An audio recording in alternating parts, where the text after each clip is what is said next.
Good morning all friends. मेरे legal advice by Shaikh Javed Mohammad advocate channel पर आपका स्वागत है। आज के हमारे वीडियो का टाइटल है प्रोबेट क्या है और प्रोबेट की ड्राफ्टिंग। इस पर हम खास तौर से चर्चा करेंगे। वीडियो का जो हमारा टाइटल है प्रोबेट क्या है, धारा 276 में वसीयत की कोर्ट प्रक्रिया क्या होगी, प्रोबेट पिटीशन ड्राफ्ट इन हिंदी और सक्सेशन एक्ट 1955, इस पर हम चर्चा करेंगे। और आज के वीडियो में हम जिन जिन टॉपिकों पर चर्चा करेंगे उसमें हमारा मुख्य फोकस है प्रोबेट और उसकी याचिका की ड्राफ्टिंग। इसमें मैंने एक उदाहरण के साथ इसको तैयार करके रखी है।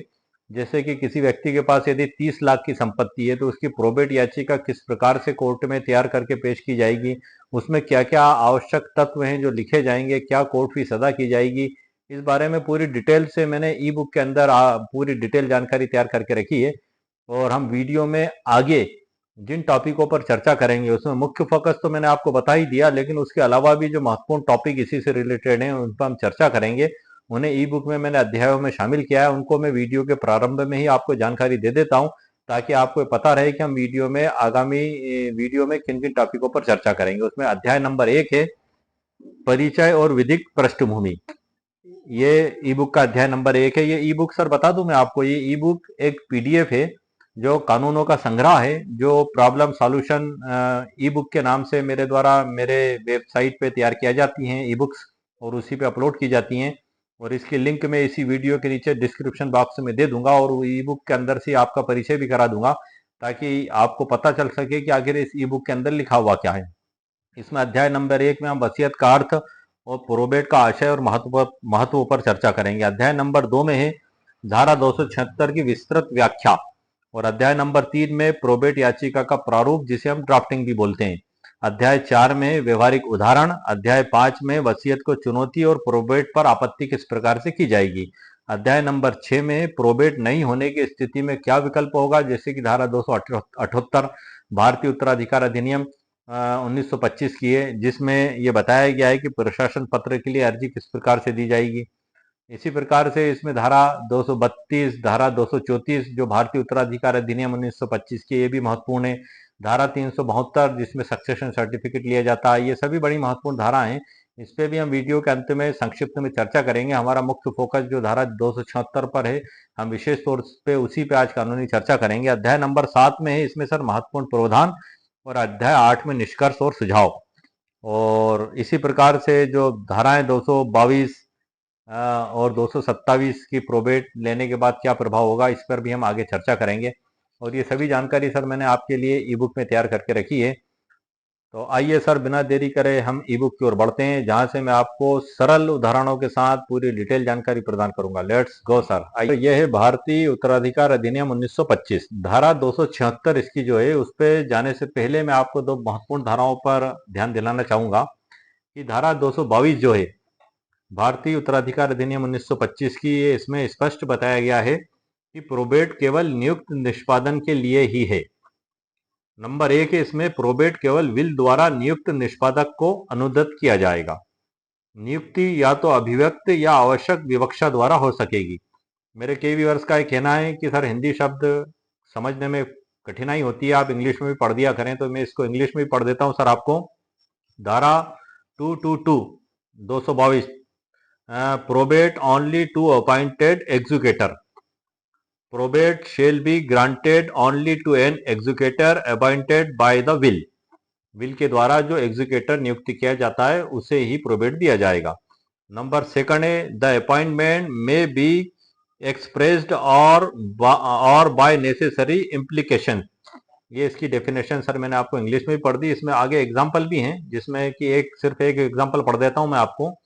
का यह विल करता है कि यदि खा ना हो तो गा उसका निष्पादक होगा। खा विवक्षा द्वारा निष्पादक नियुक्त किया गया है। ये बिल्कुल साधारण सा और आसान सा उदाहरण है। A wills that C B is his executor if B will not B is appointed executor by implication. मतलब का यह विल करता है कि यदि खा ना हो तो गा उसका निष्पादक होगा। खा ना हो तो गा उसका निष्पादक होगा। खा विवक्षा द्वारा निष्पादक नियुक्त किया गया है। तो ये इसका एक उदाहरण भी है सर, ये आपको मैंने बता दिया। इसी प्रकार से धारा 227 भी हमारी धारा 276 से संबंधित है कि प्रोबेट का प्रभाव क्या होगा।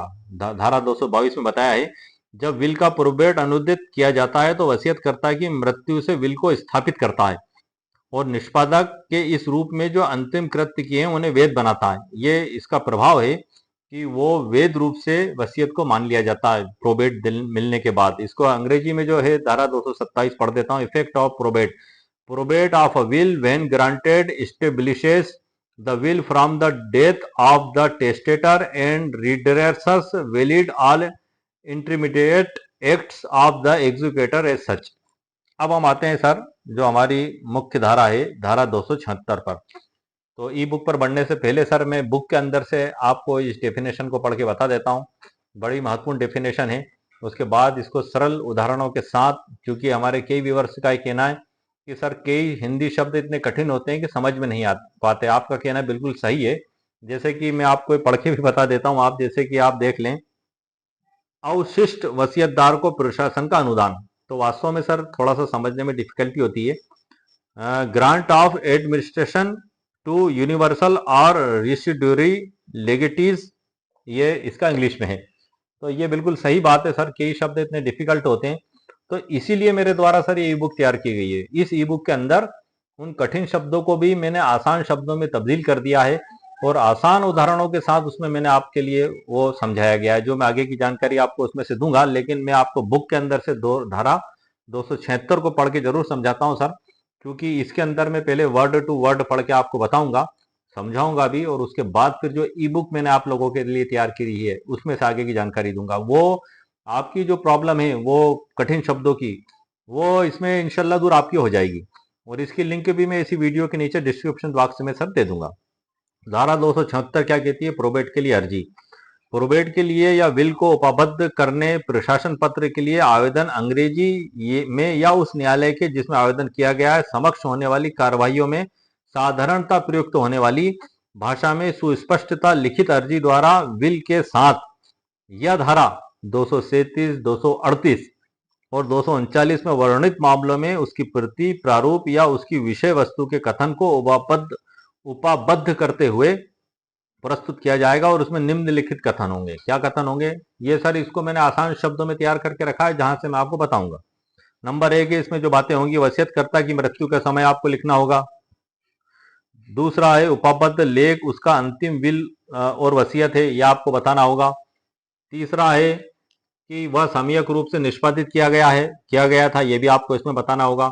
उन अस्थियों की रकम जिनकी अर्जीदाता के हाथों में आने की संभावना हो। अस्थियों मतलब assets, the amount of assets which are likely to come to the petitioners hands and. अगला है, जब आवेदन प्रोबेट के लिए है तो यह कि अर्जीदाता विल में नामित निष्पादक है। When the application is for probate, that the petitioner is the executor named in the will। तो ये सब चीजें उसमें आपको लिखना होंगी। और इन विशिष्टियों में अतिरिक्त अर्जी में आगे निम्नलिखित कथन होंगे। क्या कथन होंगे सर, वो भी आपको बता देता हूँ। जब आवेदन जिला न्यायाधीश को किया गया है तब यह कि मृतक का उसकी मृत्यु के समय न्यायाधीश की अधिकारिता के भीतर स्थित नियत निवास स्थान या कुछ संपत्ति थी। मतलब जिला न्यायालय में जिसमें आवेदन किया गया है उसमें या तो उसका निवास स्थान व संपत्ति होना आवश्यक है। दूसरा है, जब आवेदन किसी जिला प्रतिनिधि को किया गया है तब यह कि मृतक का उसकी मृत्यु के समय ऐसे जिला प्रतिनिधि की अधिकारिता के भीतर एक नियत निवास स्थान था, वहां भी निवास स्थान होना जरूरी है। ये इसकी कंडीशंस हैं। और तीसरी कंडीशन सर जो है महत्वपूर्ण, वो ये बताई गई है, जहां आवेदन किसी जिला न्यायाधीश को किया गया है और उन अस्थियों का, असेट्स जिनको कहते हैं संपत्ति का कोई भाग जिनकी अर्जीदाता के हाथों में आने की संभावना है किसी अन्य राज्य में स्थित है, वहां अर्जी में प्रत्येक राज्य में ऐसी अस्थियों की रकम का और उन जिला न्यायाधीशों का भी कथन किया जाएगा जिनके अधिकारिता के भीतर ऐसी अस्थियां स्थित हैं। तो ये सर बुक में इसकी परिभाषा दी गई है, जो मैंने आपको बुक में से वर्ड टू वर्ड पढ़ के बता दी है। अब इसको जो मैंने सरल और आसान शब्दों में तैयार किया है सर ई बुक में, आइए हम उस ओर चलते हैं, जिसका परिचय मैंने आपको वीडियो के प्रारंभ में ही करा दिया है। आइए सर, एक्ट 1925, ये हमारी ई बुक का टाइटल है और यही हमारे वीडियो का भी टाइटल है। प्रोबेट क्या है और सक्सेशन एक्ट पे मैंने पहले भी एक वीडियो बनाया है जो मेरे चैनल पर अपलोडेड है, लेकिन वो कुछ अलग धाराओं पे, मतलब बना तो प्रोबेट पे ही है, लेकिन उसमें जो मुख्य फोकस था वो कुछ अलग तरीके से था कि प्रोबेट दाखिल करने में जो प्रावधान बताए गए हैं, और इसमें जो हमारा मुख्य फोकस है ड्राफ्टिंग और इसके विशेष प्रावधान और उसके अलावा भी इससे रिलेटेड बातें जो मैंने आपको वीडियो के प्रारंभ में बताई। आइए सर हम आगे बढ़ते हैं। इसमें अध्याय 1 में परिचय और विधिक पृष्ठभूमि है जो मैंने आपको बता दी वीडियो के प्रारंभ में ही। धारा अध्याय 2 में धारा 276 की विस्तृत व्याख्या। अध्याय 3 में प्रोबेट याचिका का प्रारूप। अध्याय 3 में सर प्रोबेट याचिका का प्रारूप और ड्राफ्टिंग। अध्याय 4 में है व्यवहारिक उदाहरण। अध्याय 5 में है वसीयत को चुनौती और प्रोबेट पर आपत्ति किस प्रकार से की जाएगी। अध्याय 5 में बताया गया है 6 में प्रोबेट नहीं होने की स्थिति में विकल्प क्या होगा। अध्याय 7 में महत्वपूर्ण प्रावधान और न्यायिक दृष्टिकोण। और अध्याय 8 में निष्कर्ष और सुझाव और परिशिष्ट भी है। इसमें ये डिस्क्लेमर दी गई है सर इसमें, और उसके आगे प्रस्तावना है, और उसके बाद ये आपका अध्याय 1 प्रारंभ हो रहा है सर। ये ई बुक के अंदर से सर मैं आपको इसलिए परिचित करा रहा हूं कि इसमें जो मैटर लिखा हुआ है जब आप इसको परचेस करेंगे तो यही मैटर आपको वहां पीडीएफ के रूप में प्राप्त होगा। तो मेरा बताने का भी मकसद यही है कि आप इससे भली भांति परिचित भी हो लें, और उसके बाद यदि आपको ऐसा लगता है कि ये ई बुक आपके लिए उपयोगी है, आपकी प्रॉब्लम को सॉल्यूशन करने में मदद कर सकती है, तभी इसे आप परचेस करें। अध्याय 1 में परिचय विधिक पृष्ठभूमि में हम देखेंगे कि वैसे भारतीय उत्तराधिकार अधिनियम 1925 ब्रिटिश काल में बनाया गया एक प्रमुख कानून है जो वसीयत द्वारा संपत्ति के उत्तराधिकार को नियंत्रित करता है।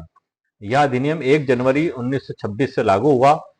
उद्देश्य इसका यह है कि संपत्ति के उत्तराधिकार में स्पष्टता, न्याय संगत वितरण सुनिश्चित करना। नंबर दूसरा, वसीयत की प्रक्रिया को कानूनी रूप देना और विवादों को कम करना। प्रोबेट, लेटर ऑफ एडमिनिस्ट्रेशन,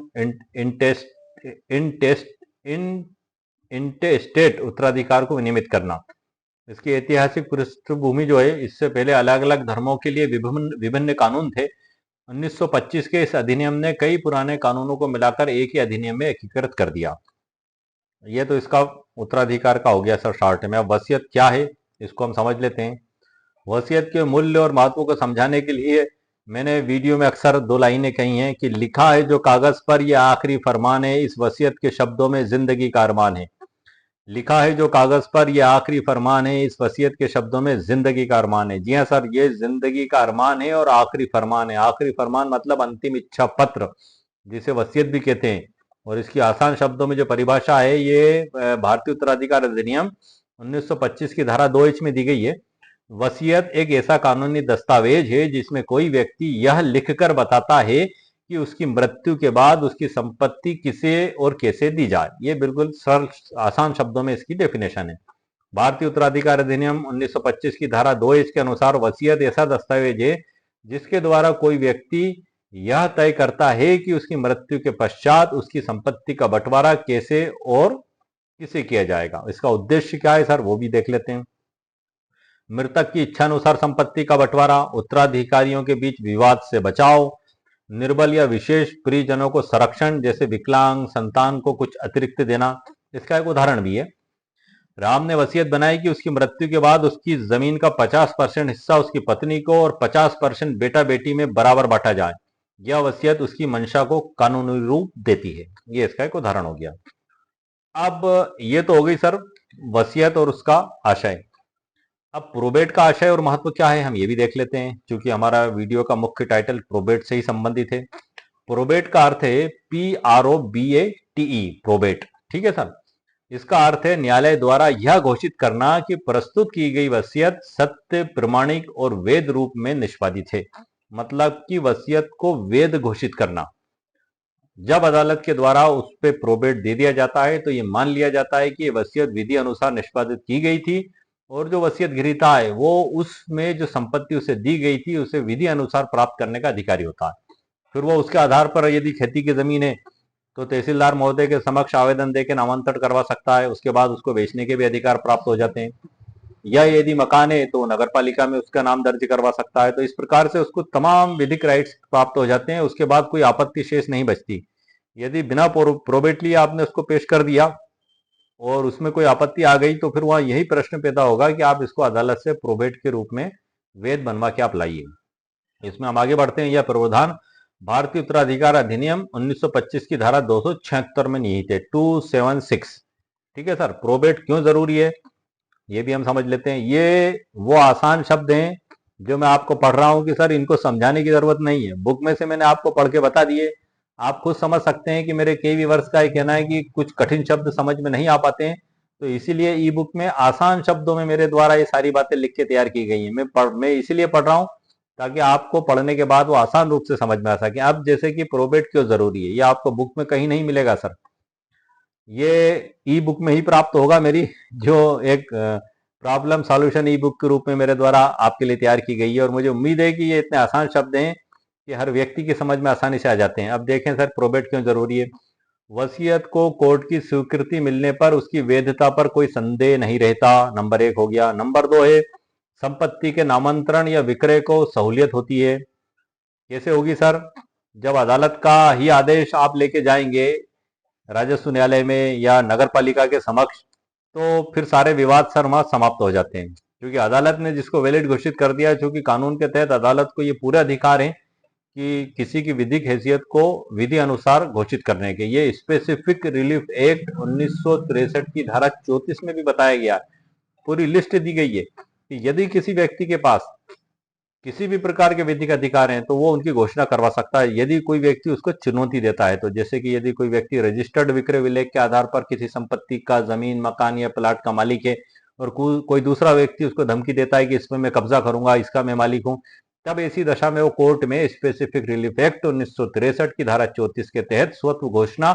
और स्थायी निषेधाज्ञा का दावा लगा के अदालत में जज साहब से निवेदन कर सकता है कि मैं उसके पक्ष में स्थायी निषेधाज्ञा दी जाए, अस्थायी निषेधाज्ञा दी जाए। आदेश 39 नियम 1-2 सिविल प्रक्रिया संहिता 1908 के तहत कि इस जगह का मैं मालिक हूं और ये विपक्षी बिला वजह मुझे धमका रहा है, इस पर अवैध कब्जा करने की धौंस दे रहा है, इसलिए इसके खिलाफ मुझे इंजक्शन दिया जाए, अस्थायी निषेधाज्ञा दी जाए कि वाद के विचारण अंतिम निराकरण तक ये मेरी भूमि पर किसी भी प्रकार से बलपूर्वक या तो ये या इसके अन्य साथियों के माध्यम से कब्जा ना करे। तो अदालत ऐसी स्थिति में अस्थायी निषेधाज्ञा पारित करती है और जब अंतिम निर्णय दिया जाता है तो उसमें मूल दावे में भी ये मांग की जाती है कि स्थायी निषेधाज्ञा मतलब ये भविष्य में भी स्वयं या उसके प्रतिनिधियों के जरिए मेरी कृषि भूमि पर या मकान, जमीन, प्लाट पर किसी भी प्रकार से विधि विरुद्ध तरीके से कब्जा ना करे और इसका मुझे मालिक घोषित किया जाए। जब अदालत एक बार उसको मालिक घोषित कर देती है, स्थायी निषेधाज्ञा दे देती है, तो उसकी प्रॉपर्टी पूर्णतः सुरक्षित हो जाती है। ये कानून में प्रावधान बताया गया है। हम आगे बढ़ते हैं सर, ये आपको समझाने के लिए डिटेल मैंने बीच में आपको बताई है। बैंक, रजिस्ट्री, कार्यालय और अन्य संस्थाएं प्रोबेट की प्रति को वैध दस्तावेज मानती हैं, क्योंकि अक्सर जब सवाल पैदा होता है कोई डिस्प्यूट या कोई भी कंडीशन, तो प्रोबेट का ही उसमें मान्यता दी जाती है कि आप प्रोबेट लेके आए। उदाहरण के तौर पे रीता की मौसी ने वसीयत की थी उनकी संपत्ति रीता को मिले। रीता ने अदालत में प्रोबेट की अर्जी लगाई, कोर्ट ने प्रोबेट जारी किया। अब बैंक और तहसील ऑफिस बिना सवाल जवाब के संपत्ति रीता के नाम कर देंगे। ये उदाहरण तैयार किया है सर, ये उदाहरण आपको मेरी ई बुक में ही मिलेगा और ये एक प्रैक्टिकल अनुभव और ज्ञान के आधार पे आपको एक मार्गदर्शन और समझाने के उद्देश्य से तैयार किए गए। हम आगे बढ़ते हैं सर। इसमें कानून का स्थान और दायित्व। एग्जीक्यूटर कौन होता है? एग्जीक्यूटर वह व्यक्ति होता है जिसे वसीयत बनाने वाले ने यह जिम्मेदारी दी है कि उसकी मृत्यु के बाद वसीयत के अनुसार उसकी संपत्ति का वितरण और निष्पादन करे। मतलब वसीयतकर्ता उसमें उस एग्जीक्यूटर का नाम भी लिख देता है कि आपको मेरे मरने के बाद इस संपत्ति को अन्य वारिसों में, उत्तराधिकारियों में इसी से अनुसार बांटना है, उसको एग्जीक्यूटर कहा जाता है। भारतीय उत्तराधिकार अधिनियम की धारा 2C के अनुसार एग्जीक्यूटर वह व्यक्ति है जिसे वसीयत में मृतक की संपत्ति का प्रबंधन करने हेतु नियुक्त किया गया हो। ये इसकी सर आसान डेफिनेशन है। और इसमें एग्जीक्यूटर की भूमिका क्या होगी, हमें यह भी समझना जरूरी है कि नियुक्त तो कर दिया एग्जीक्यूटर, मगर क्यों नियुक्त किया है, क्या कारण था उसका? तो उसका कारण यह है सर कि वसीयत को कोर्ट में प्रस्तुत कर प्रोबेट लेना। जो एग्जीक्यूटर है वही वसीयत को कोर्ट में पेश करेगा और उस पर प्रोबेट लेगा। संपत्ति को इकट्ठा करना, ऋण चुकाना, शेष संपत्ति को उत्तराधिकारियों में बांटना, मृतक के अंतिम संस्कार और अन्य कर्तव्यों को निभाना, ये एग्जीक्यूटर की ड्यूटी है, कर्तव्य है, जो वसीयतकर्ता उसमें लिख के बताता है। अब वसीयतकर्ता के द्वारा एग्जीक्यूटर तो बना दिया गया, अब वसीयतकर्ता एग्जीक्यूटर उसे ही बनाता है जिसका उस पर भरोसा होता है। जब एग्जीक्यूटर बना दिया गया है तो उस एग्जीक्यूटर की भी कुछ जिम्मेदारियां होती हैं, कुछ दायित्व होते हैं। वो क्या होते हैं उस पर मैं आपको ध्यान दिलाना चाहूंगा कि एक तो उसे निष्पक्षता और ईमानदारी के साथ कार्य करना होगा, ऐसा नहीं है कि वो बेईमानी से कार्य करने लग जाए। दूसरा, न्यायालय में सही सूचना देना होगी उसे। तीसरा है विवादों से बचना और यदि उचित हो तो उत्तर देना। तो ये उसकी जिम्मेदारी है, उसकी लायबिलिटी है। कि जिस कार्य के लिए उसको नियुक्त किया गया है वो वही कार्य करे, उससे हटके उसके अतिरिक्त वो कार्य ना करे। इसको उदाहरण के तौर पे भी मैं आपको समझा देता हूँ कि मोहन ने वसीयत में अपने भतीजे अजय को एग्जीक्यूटर नियुक्त किया। मोहन की मृत्यु के बाद अजय ने वसीयत कोर्ट में पेश की, प्रोबेट लिया, संपत्ति के ऋण चुकाए और फिर बाकी जमीन उसके बताए गए लाभार्थियों को दे दी। इसीलिए उसको नियुक्त किया था और इन्होंने बड़ी ईमानदारी से काम किया भतीजे अजय ने, और प्रॉपर्टी को उसी प्रकार से उनके वारिसों में बांट दिया। ये एग्जीक्यूटर की जिम्मेदारी है, लाइबिलिटी है कि वो ईमानदारी के साथ कार्य करे। हम आगे बढ़ते हैं सर। एक चार्ट के माध्यम से भी मैंने इसमें समझाया है बुक के अंदर। वसीयत सेक्शन 2H, मृत्यु के बाद संपत्ति के बंटवारे का दस्तावेज। प्रोबेट सेक्शन 276, कोर्ट द्वारा वसीयत की वैधता की पुष्टि। एग्जीक्यूटर सेक्शन 2C, वसीयत के निष्पादन के लिए नियुक्त व्यक्ति। अब हम सर आते हैं अध्याय 2 में, जो धारा 276 की व्याख्या के संबंध में है।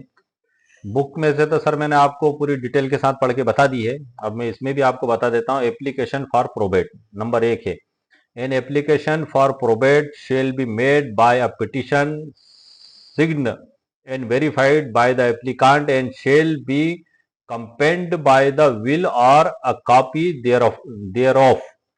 दूसरा है, the petition shall state a the time of the testator's death, b that the writing annexed is his last will and testament, c that was duly executed, d the amount of assets and E that the petitioner is the executor named therein. ये English में है sir, इसको मैं हिंदी में भी पढ़ के आपको बता देता हूँ।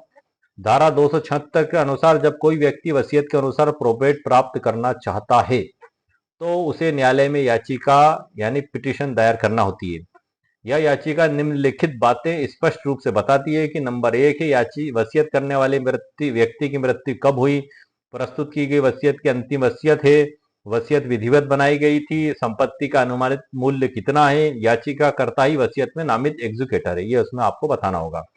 प्रोबेट याचिका के लिए सर आवश्यकता, तो इसके आगे सर हम ड्राफ्टिंग की ओर ही बढ़ रहे हैं, जो आपके लिए मैंने एक आसान उदाहरण के तौर पर ड्राफ्टिंग तैयार की है। लेकिन उससे पहले इसमें क्या आवश्यक तत्व हैं और क्या नेसेसरी चीजें उनको हम समझ लेते हैं। आवश्यक तत्व है, प्रोबेट याचिका तैयार करते समय निम्नलिखित अनिवार्य तत्व में एसेंशियल कंटेंट्स होने चाहिए। नंबर 1 है वसीयत की प्रति, ये मैंने आवश्यक तत्व इधर लिखा हुआ है लेफ्ट साइड, नंबर 1 पे क्रम, उसके बाद आवश्यक तत्व और उसके बाद स्पष्टीकरण इस ई बुक के अंदर लिखा हुआ, उसी में से मैं आपको जानकारी दे रहा हूँ। वसीयत की प्रति नंबर 1 है, वसीयत मूल रूप से संलग्न हो, यह प्रमाणित प्रति। नंबर 2 है मृत्यु का विवरण, मृत्यु कब हुई, मृत्यु प्रमाण पत्र संलग्न।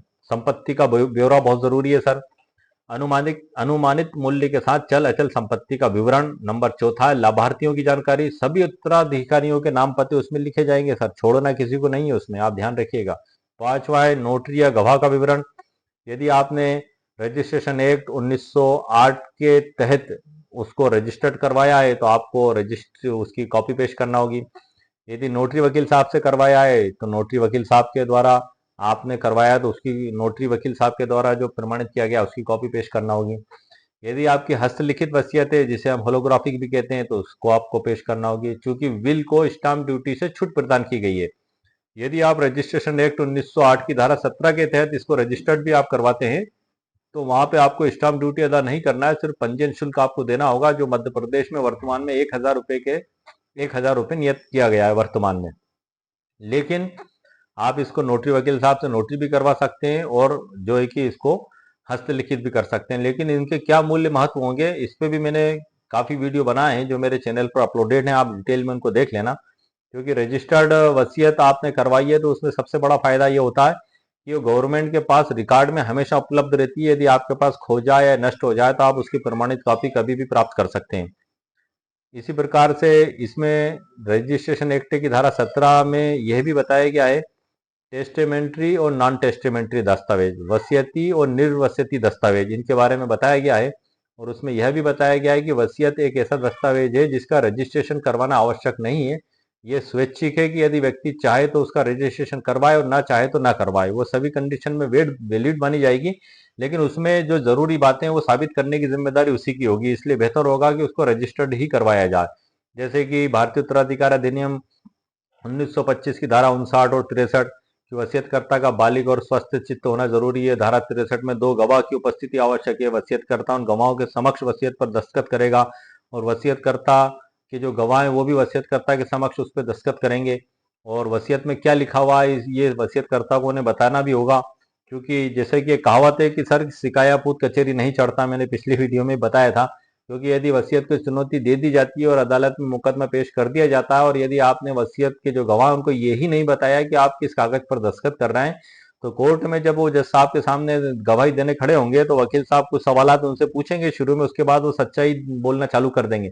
जो उन्होंने आंखों से देखा है और जो उनके सबकॉन्शियस माइंड में जो उस समय हुआ था वो वही बोलेंगे। वो यही कहेंगे कि सर इसमें क्या लिखा हुआ है ये हमें नहीं बताया गया था, सिर्फ हमसे इस पे दस्तखत करवा लिए गए थे। तो ऐसी स्थिति में सर आप केस हार जाएंगे, क्योंकि आप वसीयत ही प्रमाणित नहीं करवा पाए। इसलिए ये जरूरी है कि आप आपके जो गवाहान हैं उनको बता दें स्पष्ट रूप से, ताकि वो अदालत में जब भी आवश्यकता पड़े तो आपके हक में गवाही दे सकें।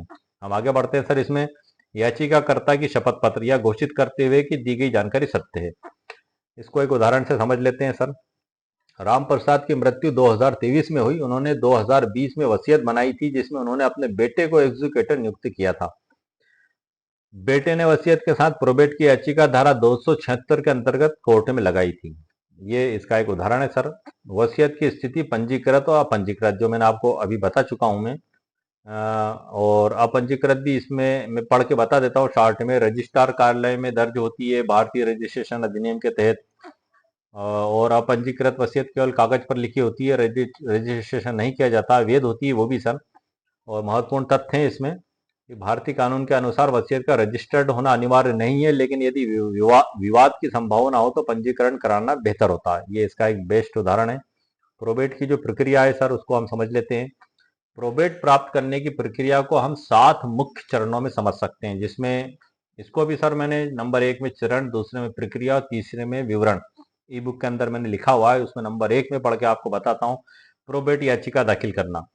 धारा 276 के अनुसार एग्जीक्यूटर कोर्ट में याचिका दायर करता है। नंबर दूसरा है वसीयत की प्रति संलग्न करना। मूल वसीयत या प्रमाणित प्रति याचिका में आपको अदालत में पेश करना होती है। नंबर तीसरा है कोर्ट द्वारा नोटिस जारी करना। सभी संभावित उत्तराधिकारियों को सूचना दी जाती है। जो आदेश 5 सिविल प्रक्रिया संहिता 1960 का, उसके तहत नोटिस जारी किए जाते हैं। नंबर 4 है आपत्ति की अनुमति। अगर कोई आपत्ति करता है तो केस कंटेस्टेड प्रोबेट बन जाता है। गवाहों की जांच है 5वां। वसीयत के गवाहों से कोर्ट में साक्ष्य लिए जाते हैं। नंबर 6 है संपत्ति का सत्यापन। संपत्ति का अनुमानित मूल्य और स्थिति स्पष्ट की जाती है। और नंबर 7वां है जो हमारा आखिरी है, प्रोबेट जारी करना। यदि कोई संतुष्ट हो जाए तो यह प्रोबेट प्रमाण पत्र जारी करता है। न्यायालय हर चीज की जांच करने के बाद प्रोबेट प्रमाण पत्र जारी करती है। इसको हम एक उदाहरण से समझ लेते हैं सर, कि श्यामलाल के पिता ने वसीयत में उसे मकान का उत्तराधिकारी बनाया। वसीयत अपंजीकृत थी। श्यामलाल ने सेक्शन 276 भारतीय उत्तराधिकार अधिनियम 1925 की है सर ये के तहत कोर्ट में प्रोबेट याचिका दायर की। कोर्ट ने गवाहों को बुलाया, वसीयत की वैधता जांची और अंततः प्रोबेट प्रमाण पत्र जारी कर दिया। अब ये जो सर जानकारी मैं आपको दे रहा हूँ, ये जानकारी आपको बुक के अंदर नहीं मिलना है सर, क्योंकि मैं पूरी प्रोसीजर, पूरी डिटेल, ये सब चीजें जब हम कोर्ट में वकालत करते हैं, प्रैक्टिस करते हैं, तब हमें सीखने में आती है सर। यदि हमने बुक को कितना ही पढ़ लिया हो लेकिन हमने उसकी प्रैक्टिस नहीं की तो हम उन धाराओं को नहीं समझ पाते हैं सर, कि इनका व्यवहारिक उपयोग किस प्रकार से किया जाएगा। प्रैक्टिकल उपयोग जिसे कहते हैं, ये प्रैक्टिस से ही सीखा जाता है। जैसे कि वर्तमान में जो 5 साल की एलएलबी कर दी गई है, उसमें 1 साल का वो ट्रेनिंग का उनको नेसेसरी कर दिया गया। उसका भी रीजन यही है कि किताबों में पढ़ने के अलावा उसको प्रैक्टिकल अप्लाई कितना किया जाएगा, ये दोनों बराबर भूमिका रखते हैं सर। जो बुक में लिखी हुई धारा जो महत्वपूर्ण है, उतनी ही महत्वपूर्ण उसको मैदान में उतरकर किस प्रकार से इस्तेमाल किया जाता है, वो भी इतनी ही महत्वपूर्ण स्थान रखती है। तो ये जो मैं जानकारी सर आपको दे रहा हूँ, ये प्रैक्टिकल ज्ञान के आधार पर ही मैं आपको दे रहा हूँ, वरना तो 2 शब्दों में मैं परिभाषा कह देता जो मैंने बुक के अंदर से आपको पढ़ के बताई है, 5 मिनट में वीडियो सर समाप्त हो जाता। लेकिन कानून का विषय है, इसको हमें जितना डीपली और ध्यान से हम सुनेंगे और समझेंगे, ये हमें उतना ही आसानी से समझ में आता जाता है। वीडियो को सर आप पूरा देखिएगा, बीच में स्किप नहीं करिएगा, वरना आप महत्वपूर्ण जानकारी से वंचित हो जाएंगे। हम आगे बढ़ते हैं। सारांश इसमें लिखा हुआ है सर, और अध्याय 3 पे आते हैं सर। अब हम प्रोबेट याचिका का प्रारूप जो ड्राफ्टिंग है, पहले तो मैं जनरल प्रारूप जो मैंने बताया है सर, उसके बारे में आपको मैं जानकारी दे दूं कि याचिका में निम्नलिखित तथ्य अवश्य शामिल होते हैं, जो मैं ऊपर आपको साथ पढ़ के भी बताए थे। अब हम इसमें आगे बढ़ते हैं कि याचिका का जो आदर्श ड्राफ्ट है वो किस प्रकार से होगा, और उसके बाद जो मैंने एक उदाहरण तैयार करके रखा है 30 लाख की प्रॉपर्टी का, एक वो सर उदाहरण मैंने इस तरीके से तैयार किया है ताकि आप लोगों को समझ में आ सके।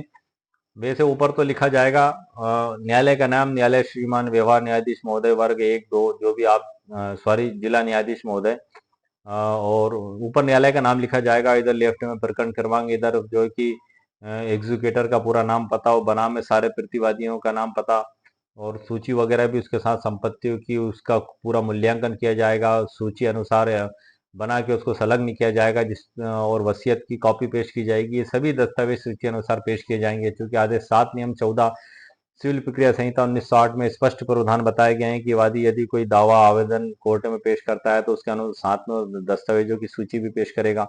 ये इस पे भी सर वाद पत्र कैसे पेश किया जाएगा, 1 घंटे का पूरा डिटेल वीडियो मैंने तैयार करके मेरे चैनल पर अपलोड किया है। उसकी ई बुक भी उसी वीडियो के नीचे डिस्क्रिप्शन बॉक्स में मेरे द्वारा अपलोड कर दी गई है, आप उसे देख सकते हैं। उसमें मैंने वाद पत्र कैसे लिखा जाएगा प्रारंभ से लेकर अंत तक की पूरी जानकारी दी है विथ ड्राफ्टिंग के साथ। चाहे आप नए अधिवक्ता हैं, या आप लॉ के स्टूडेंट हैं, या एक आम व्यक्ति हैं, या आप एक अधिवक्ता हैं, आप सभी के लिए वो बड़ी महत्वपूर्ण है। क्योंकि उसमें आदेश 7 नियम 1 में जो महत्वपूर्ण प्रावधान बताए गए हैं कि वाद पत्र में किन किन चीजों का उल्लेख किया जाना आवश्यक है, वो मैंने बुक के अंदर से वर्ड टू वर्ड भी पढ़ के बताया है, और उसकी सरल व्याख्या ई बुक के अंदर से भी आपको बताई है। चूंकि ये हमारे वीडियो का सब्जेक्ट नहीं है, लेकिन चूंकि ये इसी से टॉपिक से रिलेटेड है, इसलिए मैंने आपको जानकारी दे दी है। अब हम आगे बढ़ते हैं। आइए सर, इसमें ऊपर तो हो गया माननीय महोदय करके सर, जो इसमें लिखा जाएगा यह कि श्री हरिशंकर एक काल्पनिक नाम तैयार किया है। जो याचिकाकर्ता के पिता थे का दिनांक 10/1/2023 को निधन हो गया था। नंबर दूसरा यह कि स्वर्गीय हरिकिशन ने दिनांक 5/12/2020 को एक वसीयत तैयार की थी, जिसमें याचिकाकर्ता को संपूर्ण चल अचल संपत्ति का उत्तराधिकारी एवं निष्पादक एग्जीक्यूटर नामित किया है। ये चीजें सर हमें नेसेसरी लिखना है हमें, ये क्योंकि ये महत्वपूर्ण चीजें हैं। यह कि उक्त वसीयत 2 गवाहों की उपस्थिति में विधिवत निष्पादित की गई थी। और चौथे नंबर पे आएगा यह कि उक्त वसीयत ही स्वर्गीय हरिशंकर की अंतिम वसीयत है, और इसके बाद कोई अन्य वसीयत नहीं बनाई गई। अंतिम वसीयत है, अन्य वसीयत नहीं बनाई गई लिखना होगा। एग्जीक्यूटर नियुक्त किया गया लिखना होगा। मृत्यु इस दिनांक को हो चुकी है, सभी लिखना होगा। और 5वें नंबर पे यह कि स्वर्गीय हरिशंकर के पास 25 लाख मूल्य की चल अचल संपत्ति थी। यह कि 6ठे नंबर पे यह कि अन्य उत्तराधिकारी श्रीमती सुमन देवी पत्नी श्री गोविंद पुत्र आदि की सूचना याचिका में दी जा रही है। अतः माननीय न्यायालय से प्रार्थना है कि उक्त वसीयत पर प्रोबेट प्रमाण पत्र जारी करने की कृपा करें। दिनांक और स्थान और हस्ताक्षर श्री राजकुमार, ये इसमें आ जाएगा। ये एक आइडियल ड्राफ्ट का फॉर्मेट है। इसको आप आपके केस की कंडीशन और परिस्थिति के हिसाब से इसको आप बदल सकते हैं। ये एक वो मुख्य मुख्य बातें सर इसमें आ गई, एक मार्गदर्शन और सूचना के बतौर। बाकी आपकी जो भी सिचुएशन कंडीशन है वो आप इसमें भर के, और उसको आपकी परिस्थिति और कंडीशन के हिसाब से इसमें परिवर्तन करके आप इसको कोर्ट में पेश भी कर सकते हैं। लेकिन ऐसी की ऐसी नहीं होगी सर, ये एक आइडियल है खाली। बाकी आपको इसमें चेंज करना होगा, वो आपकी परिस्थिति और कंडीशन के हिसाब से। इसकी इंग्लिश ड्राफ्ट सर नीचे दी हुई है। और अब हम इसमें एक चीज और समझ लेते हैं, संलग्न दस्तावेजों की सूची कि प्रोबेट याचिका के साथ क्या क्या दस्तावेज संलग्न किए जाएंगे। नंबर 1 है वसीयत की मूल प्रति या प्रमाणित प्रतिलिपि। दूसरा मृत्यु प्रमाण पत्र, जिसे डेथ सर्टिफिकेट भी बोलते हैं। तीसरा याचिका का शपथ पत्र एफिडेविट। चौथा गवाहों की सूचना या हलफनामा। पांचवा है संपत्ति का विवरण और मूल्यांकन रिपोर्ट, कितने मूल्य की पूरी संपत्ति है, पूरी रिपोर्ट उसमें लगेगी सर। छठा है उत्तराधिकारियों की सूची। और 7वें में पहचान पत्र, जिसे हम आधार कार्ड आईडी भी कहते हैं। कोर्ट फीस भी देना होगी सर इसमें, 8वें नंबर पे मैंने लिखा। और वकालतनामा, जो भी वकील साहब आप नियुक्त करेंगे तो उनका वकील पत्र के साथ ये कोर्ट में पेश होंगे। कोर्ट फीस के साथ पेश होगा सर। ड्राफ्टिंग में सामान्य त्रुटियों से हमें बचना चाहिए, और उसके क्या बचाव हो सकते हैं मैं आपको वो भी बता देता हूँ सर। वसीयत की गलत तारीख लिख देना, इससे आपको बचना है। क्योंकि आपकी वसीयत में तो तारीख अलग लिखी हुई है, और आपने ड्राफ्टिंग में दूसरी तारीख लिख दी, इसलिए आपको ये ध्यान रखना है। वसीयत में मिलाकर इसकी जांच कर लें। दूसरा है संपत्ति का अधूरा विवरण। आप जिस पे प्रोबेट लेना चाहते हैं उस पूरी प्रॉपर्टी का डिटेल उल्लेख, गली नंबर, मकान नंबर, लंबाई, चौड़ाई, रजिस्ट्री, जो भी आपके पास है सारा डिटेल उल्लेख आपको उसमें करना होगा। ऐसा नहीं कि अधूरी आप जानकारी दे दें, पूर्ण सूची संलग्न आपको करना होगी। तीसरा है कानूनी उत्तराधिकारियों को छिपा देना। भाई जो वास्तव में उसमें आपत्ति कर सकते हैं, जिनका भी हक हो सकता है, मालूम पड़ रहा है कि आपने उनको उत्तराधिकारी नहीं बनाया, तो आपके पक्ष में वो हो भी गई तो भी सर वो विधि अनुसार मान्य नहीं होगी। और जैसे उनको पता, आप जब निष्पादन करवाने तो आप जाएंगे, तब तो उन उत्तराधिकारियों को पता लगेगा कि आपको पक्षकार बनाए बिना ही, उनको बनाए बिना ही आपने धोखाधड़ी से और एक पक्षी रूप से ये कार्य करवा लिया, तब वो आपत्ति लेंगे, तब आपको वापस एबीसीटी चालू करना पड़ेगी। आपका आदेश जो है कि विधि अनुसार मान्य नहीं होगा, उनको भी सुना जाएगा। अब इसमें आगे बढ़ते हैं सर। हम इसमें सर ये जो मैं बता रहा हूं कि 25 लाख नकद और 90 लाख मूल्य के 3 प्लाट को शामिल करते हुए प्रोबेट याचिका का पूर्ण एवं अंतिम ड्राफ्ट तैयार कर रहा हूं, जिसमें संपत्ति विवरण, शेड्यूल ए और एफिडेविट प्रारूप भी जोड़े गए हैं। अब इसको समझ लेते हैं। आप देखना है प्रोबेट याचिका सेक्शन 276 इंडियन सक्सेशन एक्ट 1925 के तहत सर।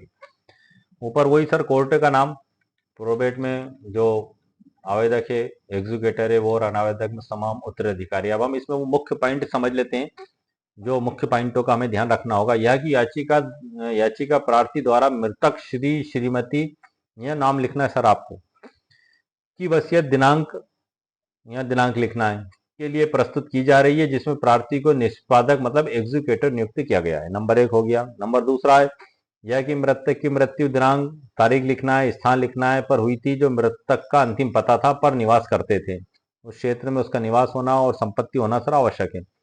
यह कि वसीयत दिनांक, तारीख छोड़ दी इसमें जगह मैंने, मृतक द्वारा उनके पूर्ण होस्ट आवास में बनाई गई थी, जिसमें 2 गवाह ने उनके समक्ष हस्ताक्षर किए थे। नंबर 1 गवाह और दूसरे गवाह का पूरा नाम पता जो आधार कार्ड में वसीयत में लिखा हुआ है। चौथा पॉइंट है उक्त वसीयत मृतक की अंतिम और विधि सम्मत वसीयत है, जिसे कभी रद्द नहीं किया गया है।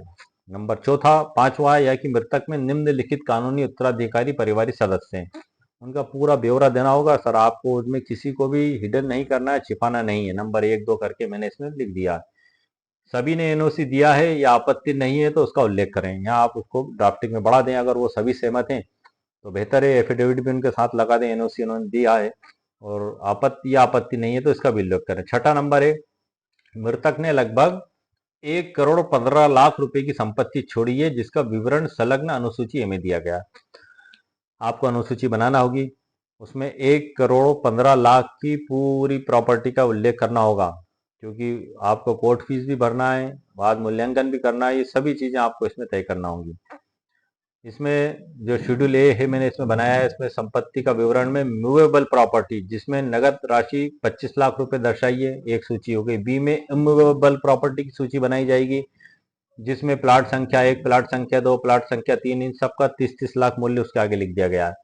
कुल अनुमानित संपत्ति 1,15,00,000 रुपए। यह इस तरीके से इसका जोड़ बना के लिखना है, ताकि ये आप इस पे आप प्रोबेट लेना चाहते हैं, क्योंकि यदि आप इसी को स्पष्ट नहीं करेंगे तो फिर प्रोबेट किस पे लेंगे आप।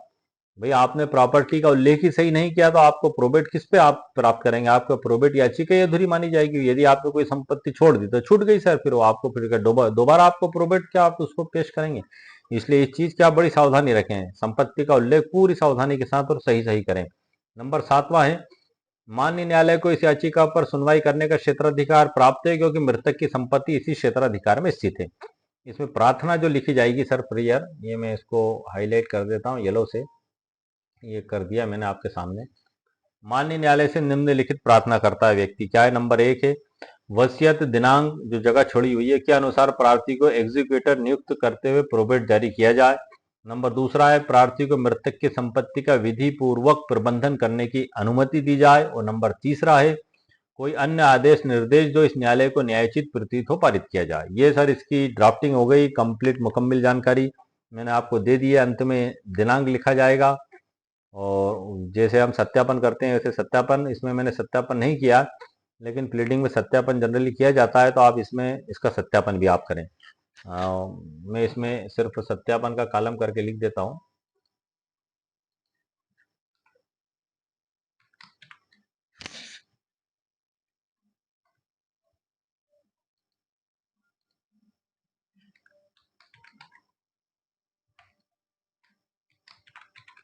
सत्यापन, यहाँ आपका सत्यापन लिखा जाएगा और उसके नीचे सत्यापन के बाद फिर दिनांक और उनका पूरा नाम पता फिर डबल से आ जाएगा। ये फिर मैंने आपका लिख दिया था, है ना।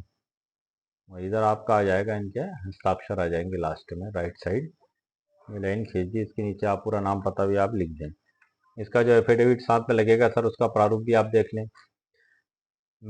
ऊपर उसी प्रकार से उन्मान शीर्षक वैसी लिखा जाएगा जो अभी आपको बताया है। मैं प्रार्थी पूरा नाम पता, उपरोक्त याचिका नंबर 1 है। याचिका में जो तथ्य वर्णित हैं वे मेरे अपने ज्ञान और विश्वास के अनुसार सत्य हैं। दूसरा, उक्त वसीयत मृतक ने पूर्ण होशा हवास में तैयार की गई थी। तीसरा, वसीयत में दी गई संपत्ति और उत्तराधिकारियों की सूची पूर्णतः सत्य और अद्यतन है। और चौथा है, कोई अन्य वसीयत या दस्तावेज मुझे ज्ञात नहीं है। और इसके बाद सत्यापन, शपथ पत्रिका और दिनांक और साक्षीगण इसमें नहीं लिखे जाएंगे सर। तो ये तो सर हो गया सर हमारा वीडियो के टाइटल जो हमारा था, उस पर मैंने मुकम्मिल 276 पे कानूनी जानकारी आपको प्रदान कर दी है और उसकी ड्राफ्टिंग भी सर मैंने आपको बता दी है। अब हम इसी से महत्वपूर्ण कुछ रिलेटेड लॉ हैं जो इसी से संबंधित हैं, जो आपको समझना बेहद आवश्यक है, क्योंकि यदि आप इनको नहीं समझेंगे तो भी आपको पूर्णतः समझ में आने के लिए ज़रूरी है कि आप इनको भी समझें। व्यवहारिक उदाहरण और केस स्टडीज देख लेते हैं हम। एक उदाहरण है, हरिशंकर ने अपने जीवन में अपनी संपत्ति के लिए एक सरल वसीयत बनाई। उन्होंने अपनी पत्नी, 2 बेटों और एक बेटी के बीच संपत्ति बांट दी। उन्होंने अपने बड़े बेटे राजकुमार को वसीयत का एग्जीक्यूटर, जिससे हम निष्पादक कहते हैं, नियुक्त किया। वसीयत का सारांश जो था कि पत्नी को जीवन भर के लिए निवास और 5 लाख रुपए नकद मिलेंगे। 2 बेटों को अचल संपत्ति का आधा हिस्सा मिलेगा। बेटी को 10 लाख रुपए की एफडीआर कर दी। राजकुमार को एग्जीक्यूटर नियुक्त कर दिया। तो प्रोबेट की क्या प्रक्रिया होगी? राजकुमार ने धारा 276 के अंतर्गत प्रोबेट याचिका दायर की न्यायालय में। वसीयत की सत्यता की पुष्टि के लिए गवाहों को बुलाया गया। सभी वारिसों ने सहमति दे दी। No objection affidavit NOC. Court ने प्रोबेट प्रमाण पत्र जारी कर दिया। ये बड़ा ही आसान और सरल उदाहरण है सर इसका। विवादित वसीयत में प्रोबेट की क्या प्रक्रिया होगी? यदि वसीयत विवादित है, विवादित वसीयत में, तो स्वर्गीय श्री चंद्रभान ने मृत्यु से कुछ माह पूर्व एक वसीयत बनाई, जिसमें उन्होंने अपनी संपत्ति का अधिकांश भाग अपने छोटे बेटे को देने की घोषणा की। बड़े बेटे ने इसे चुनौती दे दी। ऐसा अक्सर होता है सर परिवार में कई बार, कि आखिर क्या रीजन था कि उनको ज्यादा दी और दूसरों की पढ़ के बताया था। फिर पढ़ के मैं आपको बताता हूँ। स्वर्गीय श्री चंद्रभान ने मृत्यु के कुछ माह पूर्व एक वसीयत बनाई, जिसमें उन्होंने अपनी वसीयत का अधिकांश भाग अपने छोटे बेटे को देने की घोषणा की। बड़े बेटे ने इसे चुनौती दे दी। अब विवाद का आधार क्या होगा? इसमें आरोप लगाया कि पिता मानसिक रूप से अस्वस्थ थे, वसीयत दबाव में बनाई गई और गवाहों पर पक्षपात का इसमें आरोप लगाया गया। कोर्ट की प्रक्रिया क्या होगी? वसीयत के गवाहों से जिरा की गई। वकील साहब उनसे सवाल पूछते हैं, क्रॉस करते हैं कि ये सही क्या है, गलत क्या है। और मेडिकल रिकॉर्ड और पिता की मानसिक स्थिति की रिपोर्ट उसमें मंगवाई गई। दोनों पक्षों के अधिवक्ताओं ने धारा 63 इंडियन सक्सेशन एक्ट और सेक्शन 68 इंडियन एविडेंस एक्ट, जिसे भारतीय साक्ष्य अधिनियम 2023 में धारा 67 करा गया है, का हवाला दिया। इसमें जो निर्णय दिया गया, न्यायालय ने माना कि वसीयत स्वतंत्र रूप से की गई थी। प्रोबेट याचिका स्वीकार की गई। ये इसका उदाहरण है सर।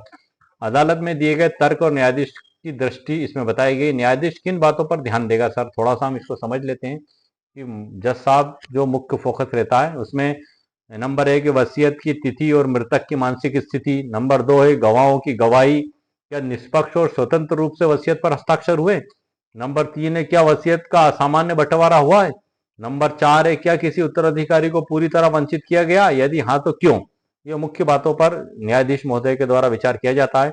यदि वसीयत तार्किक, स्वतंत्र और प्रमाणित है तो अदालत प्रोबेट प्रदान करती है, भले ही कुछ वारिस असहमति जताएं। करने में असमर्थ, अनिच्छुक हो तो क्या उपाय है?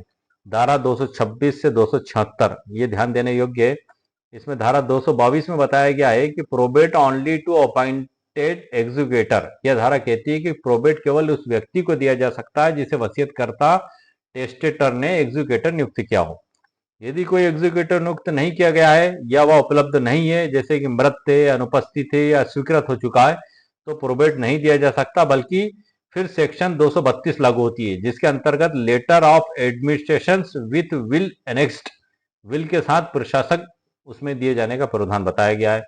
प्रक्रिया जो होगी सर, इसमें याचिका में स्पष्ट करें कि वो जो कारण है कि किस वजह से एग्जीक्यूटर नहीं आ पाया या नहीं है, और नया व्यक्ति जो उत्तराधिकारी है खुद को एडमिनिस्ट्रेटर नियुक्त करने का अनुरोध करता है। कोर्ट उस व्यक्ति की पात्रता देखकर एडमिनिस्ट्रेटर नियुक्त करता है। ये इसमें बताया गया है। एक शॉर्ट में सर मैं आपको बता रहा हूँ, अध्याय 5 में वसीयत पर चुनौती और प्रोबेट पर आपत्ति। इस अध्याय 5 में बताया कि वसीयत पे चुनौती देने के क्या अधिकार हो सकते हैं, आधार हो सकते हैं। नंबर 1 है कि आप वसीयत में चुनौती में ये आधार लिख सकते हैं। नंबर 1 में मनोबल की कमी थी, दबाव या धोखाधड़ी। नंबर तीसरा इसमें बताया गया है कि गवाहों की अनियमितता, वसीयत का अवैध होना। ये शॉर्ट में बता रहा हूँ सर, पुरानी या परिवर्तित वसीयत। इसके आगे इसमें मैंने विवरण और कानूनी धाराएं भी लिखी हैं। प्रोबेट पर आपत्ति दायर करने की प्रक्रिया क्या होगी? प्रोबेट पर ऑब्जेक्शन टू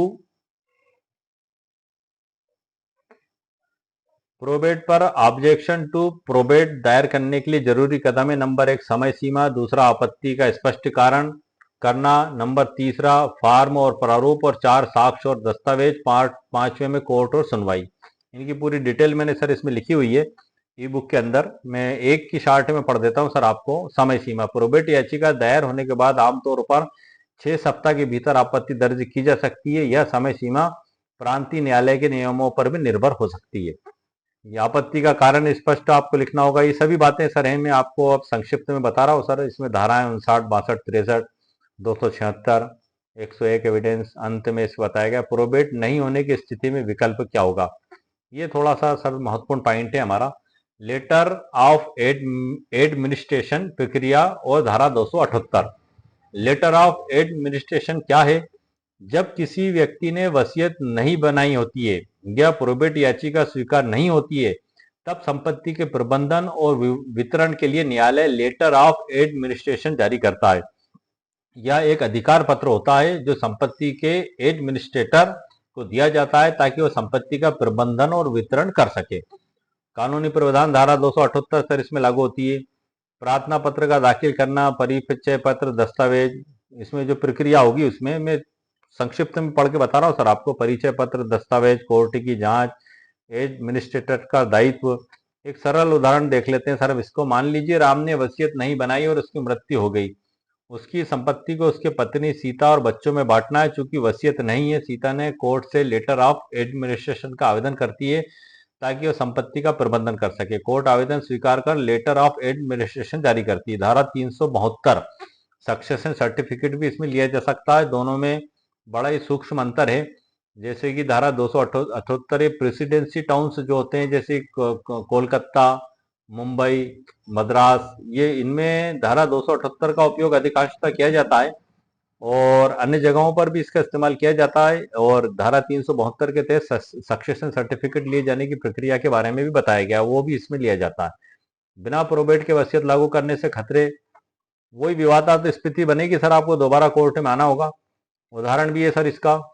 और इसी में आगे चार्ट से भी मैंने समझाया महत्वपूर्ण प्रावधान और न्यायिक दृष्टिकोण। मैं शॉर्ट में बता रहा हूँ सर, डिटेल ई बुक के अंदर लिखी हुई है। क्योंकि वीडियो सर काफी लंबे हो जाते हैं, इसलिए मैंने मुख्य बात तो आपको बता दी। साक्ष्य का महत्व इसमें बताया है 68 और एविडेंस एक्ट।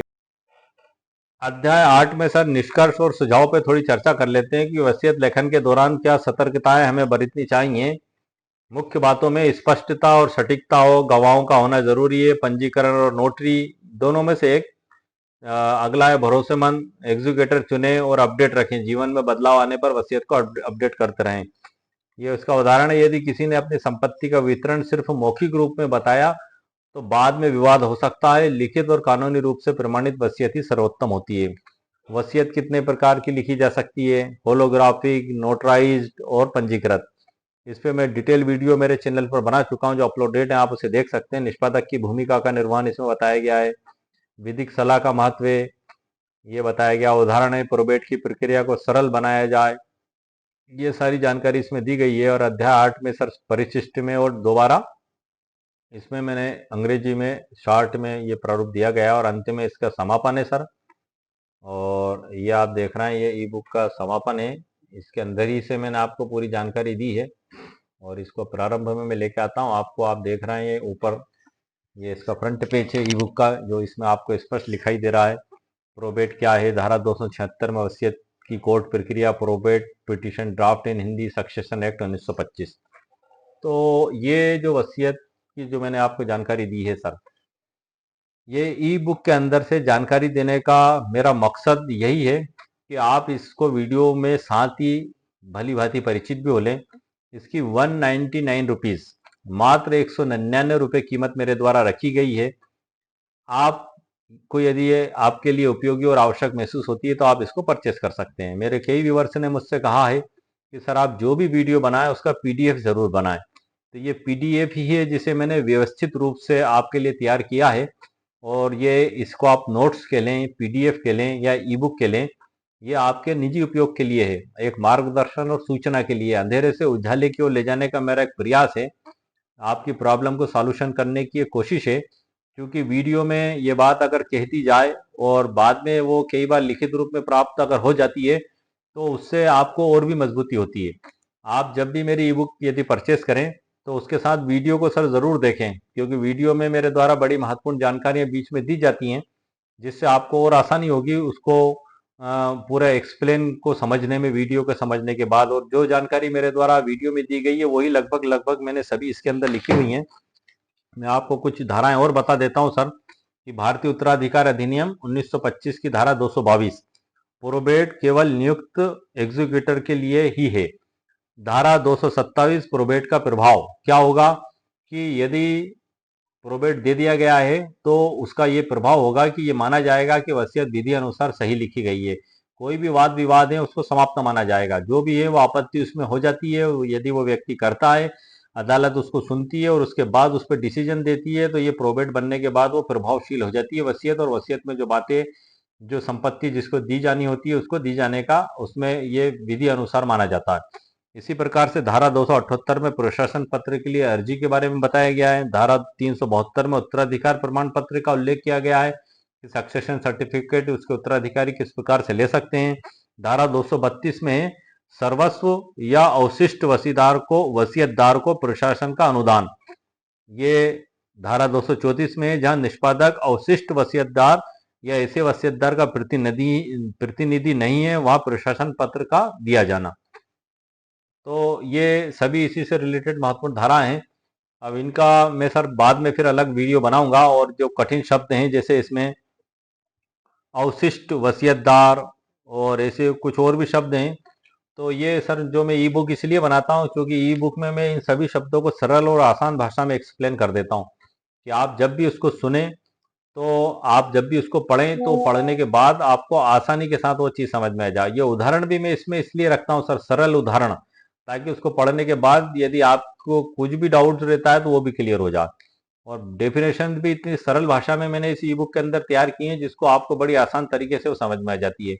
ये आप ये मान लें कि जो मेन बुक है कानून की, उसी का एक एक्सप्लेन है सरल तरीके से, और इसमें विभिन्न कानूनों का एक जगह समावेश मेरे द्वारा किया गया है प्रॉब्लम को सॉल्यूशन करने के लिए। ये ई बुक आपके व्यक्तिगत उपयोग के लिए है। इसको आप किसी भी न्यायालय में प्रस्तुत नहीं कर सकते, ना ही किसी रजिस्ट्रार कार्यालय में, ना ही किसी सरकारी दफ्तर में।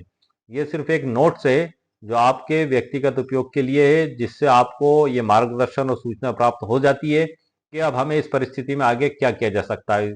इस पे कोई भी अमल करने से पहले आप आपके वकील साहब से, आपके जो भी कानूनी विशेषज्ञ हैं उनसे आप सलाह मशवरा करके ही आगे कार्रवाई करें, क्योंकि हर केस की परिस्थिति, हर केस की कंडीशन अलग अलग होती है।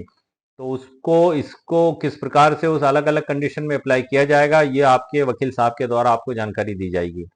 क्योंकि ये एक आइडियल रूप है जिससे आप प्राइमा फेसी तो ये जानने में सक्षम हो ही जाते हैं कि इस स्थिति में हमें क्या करना चाहिए और हम क्या कर सकते हैं। जैसे कि वसीयत किस प्रकार से लिखी जाएगी, प्रोबेट याचिका कैसे तैयार की जाएगी, क्या दस्तावेज लगाए जाएंगे, ये सारी जानकारी आपको प्राथमिक रूप से हो ही जाती है। मैंने सिविल प्रक्रिया संहिता 1908 पे भी काफ़ी वीडियो मेरे चैनल पर अपलोड किए हैं। वसीयत, नोटरी, बीएनएस, डीएसए, इस पे भी काफ़ी वीडियो अपलोड किए हैं। और मैं आप सबकी कमेंट्स भी पढ़ता हूँ, जो कमेंट्स आप नीचे करते हैं, और कई लोगों ने मेरे व्हाट्सएप पे भी कमेंट्स किए। तो सर मैं जहाँ जैसे ही मुझे समय मिलेगा तो मैं आपकी सभी उस पर वीडियो बनाने के भी पूरा प्रयास करूँगा, और ई बुक लिखने का भी, क्योंकि इसमें सर समय काफ़ी लगता है। और कोर्ट की प्रैक्टिस भी मेरे साथ है, मेरे दावे मुकदमे भी मेरे साथ हैं, उनकी भी ड्राफ्टिंग करना और दिन में कोर्ट में वर्क करना, उसके बाद फिर मैं आप लोगों के लिए समय निकालता हूँ। और ये वीडियो मेरे द्वारा आपके लिए इसी मकसद से बनाए जाते हैं कि आपकी प्रॉब्लम का सॉल्यूशन हो सके, आपकी समस्या जिसमें आप घिरे हुए हैं उससे निकलने का रास्ता आपको मिल सके। ये एक मेरा प्रयास है, एक मेरी कोशिश है और उम्मीद है कि आपको मेरा वीडियो पसंद आया होगा। मेरे वीडियो को सर आप लाइक भी करें, शेयर भी करें और सब्सक्राइब भी करें। ओके, शुक्रिया, थैंक यू सर।